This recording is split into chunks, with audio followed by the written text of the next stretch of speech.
The Dark Tower movie approaches. It's an adaptation of the first book, but also all the books, and it's a sequel. Figure out what the hell any of this means on today's Nerdist News. The Dark Tower series is Stephen King's self-proclaimed masterpiece, and though us lifelong fans have worried that it's too big and weird to ever make it to the big screen, it's actually happening this February. I am so f***ing stoked, but not without a few changes. I know. Although, we'll just have to wait and see. The movie is going to be a sequel to the books because, semi-spoiler alert for those who haven't read it yet, the big screen version takes place after Roland has restarted the story after he finds the mythical Horn of Eld in the final book. Depending on what kind of ending you like, coda or not. I prefer the original, where it leaves it open to interpretation. So think of this sort of like the Star Trek sidequels, where time has been reset and the same characters you know and love can tread a slightly different path. Entertainment Weekly has been doing some great breakdowns on the film this past week, and yesterday they cleared up a whole lot of questions by telling us exactly how much of the 8 Dark Tower books will be making their way into the first, and hopefully not last, Dark Tower movie. So, let's recap. Book 1, The Gunslinger, and easily my favorite. Fans assumed the first movie would cover the bare-bones story, which introduced Roland's quest for the Dark Tower, his redemptive relationship with a boy from our world named Jake Chambers, the villainous man in black, and the post-apocalyptic land of Midworld. But as it turns out, we're gonna get all of that and a whole lot more. Book 2, The Drawing of the Three. While franchise co-leads Eddie and Susanna, who first showed up here, won't be making their way into the movie, it will introduce the concept of Katet, a spiritual family bound by fate, and the concept of our world and Roland's Midworld living parallel to one another. Book 3, The Wastelands. While a lot of the story in this book is too reliant on Eddie and Susanna to bother with, the Dark Tower movie will include the Wasteland's best set piece, a romp through a living haunted house that can bend and warp to terrorize strangers who wish to walk through its hidden portal between our world and Midworld. Book 4, Wizard and Glass. A while back, The Dark Tower was almost adapted by Ron Howard as a trilogy of films with 2 seasons of TV sandwiched between them. Many assume that this book, which is mostly set in Midworld's past and tells the story of Roland's coming of age as a gunslinger, would make up at least one of those seasons, and it turns out we're right! Since Ron Howard is still producing Sony's Dark Tower flick, the plan to adapt Wizard and Glass as a season of TV is still in place should the first movie do well.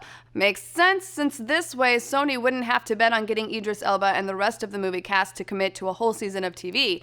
They would need Matthew McConaughey for a few episodes, but hey, he clearly doesn't have a problem for showing up to a TV show.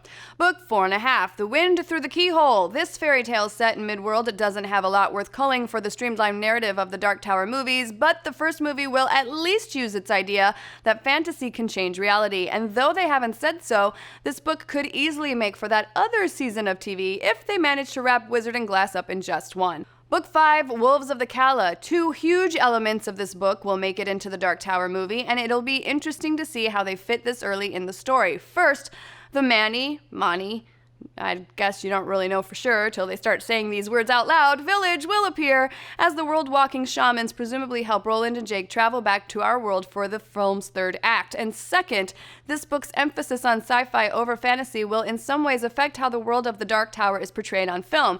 As it turns out, the creative team wants new audiences to understand this franchise as a blend of sci-fi and fantasy with magic and science intertwined. We'll also meet the book's villainous Richard Sayer, played by Jackie Earle Haley, a high-ranking member of the Cantoi, a race of monstrous low men who are hybrids of human beings and animal-like creatures called the Taheen. No, seriously, the Dark Tower is weird as and I love it. It is insane to me that this movie is even happening, but I am stoked.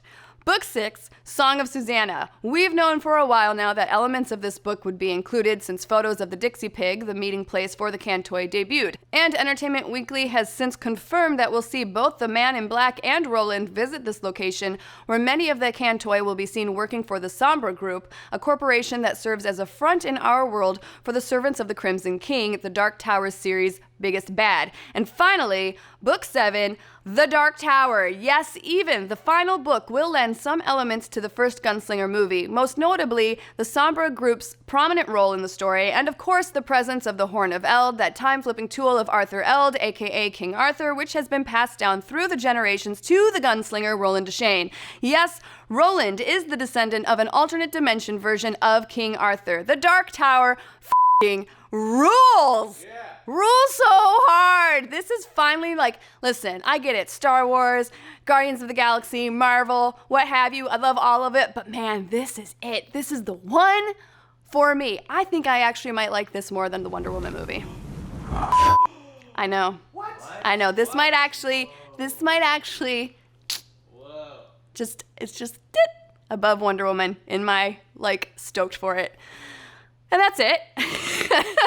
Quite the info download this early on, but Sony seems to know they've got their work cut out for them pitching this gonzo saga to the unprepared masses. And hey, rumor has it that we'll be getting more Dark Tower related surprises over the next week at Comic-Con. Rumors that have been pretty well corroborated by a secret ARG app that appeared last week called Sombra Group that I've downloaded. If you download it now, you can get some surprising augmented reality images off of scannable stuff like the Dark Tower EW cover. Check it. That rose is very important to the Dark Tower series. Look in the middle of the rose. That is all I am saying. Exciting stuff definitely feels like it's on the horizon. I'm so stoked. But what do you guys think? Are you a constant reader? Are you cool with all this remixing? Which scene are you most excited to see on the big screen? I hope they bring Blaine the Mono in. I really do. Was all this total gobbledygook to you? Let's discuss. Check out Dan's weirdest Star Trek fan theories on the Dan Cave, and Comic-Con is a-comin'! We're getting on the bus today and heading down to San Diego like we're going to a big nerdy summer camp. Nerdist News will be bringing you coverage from our activation at Petco all con long. Also, I'll be revealing my 2016 cosplay sometime in the next few days, and it's a big surprise for everyone but the people that constantly requested it, which was pretty much everyone all the time. So again, Nerdist News live hits all week from San Diego Comic-Con. See you guys there. I don't know what that was about, but I thought it was cool.